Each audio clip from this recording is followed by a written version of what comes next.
Assalamualaikum warahmatullahi wabarakatuh. Perkenalkan, nama saya Anissa Nuraini dari kelas C224 dengan NIM 102240062. Di sini saya akan menjelaskan materi mengenai Al-Mawani min Marifatullah atau penghalang mengenal Allah untuk UTS Pendidikan Agama Islam. Marifatullah atau mengenal Allah adalah kunci utama bagi seorang hamba untuk memahami tujuan hidupnya. Namun manusia sering terhalang dari mengenal Allah karena sifat-sifat buruk yang muncul dari dirinya sendiri. Dalam materi dijelaskan bahwa penghalang itu terbagi menjadi dua kelompok besar. Yang pertama ada penyakit syahwat. Penyakit syahwat adalah penyakit hati yang muncul dari dominasi hawa nafsu dan kecintaan berlebihan kepada dunia. Hal ini membuat hati gelap dan menjauh dari petunjuk Allah. Beberapa sifat yang termasuk penyakit syahwat.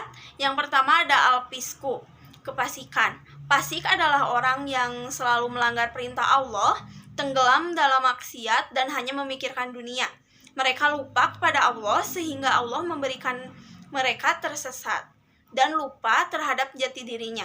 Sebagaimana dijelaskan dalam Quran surat Al-Hasyr ayat 19.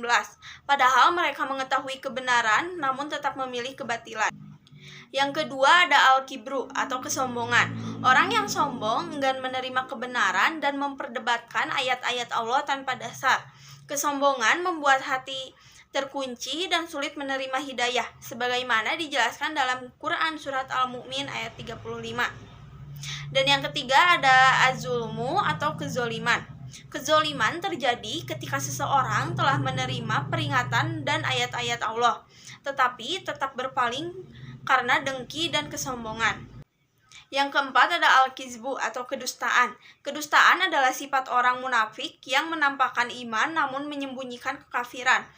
Kedustaannya membuat hati semakin gelap dan sulit mengenali kebenaran, sebagaimana dijelaskan dalam Quran surat Al-Baqarah ayat 9-10.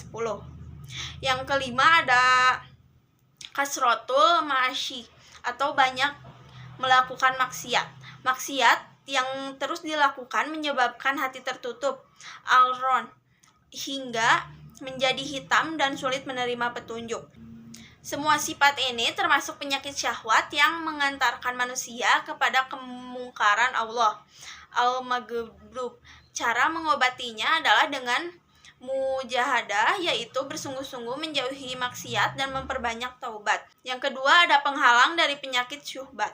Penyakit syuhbat berkaitan dengan akal, pikiran, dan keyakinan. Sifat-sifat ini membuat seseorang berada jauh keraguan dan jauh dari petunjuk Allah.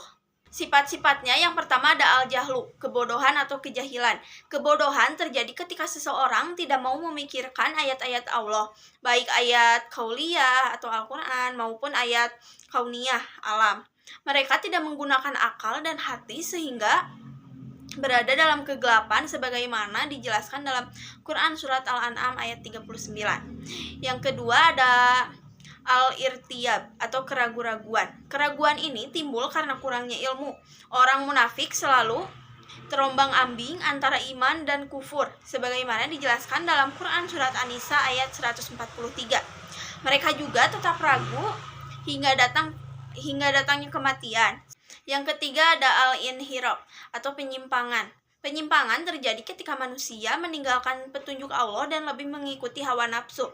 Hati mereka menjadi keras sebagaimana dijelaskan dalam Quran surat Al-Maidah ayat 13.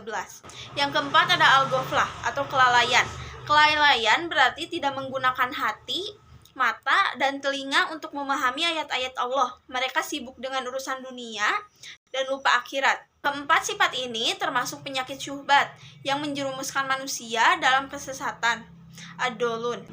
Cara mengatasinya adalah dengan menambah ilmu, terutama ilmu agama, agar akal dan hati terbimbing pada jalan yang benar.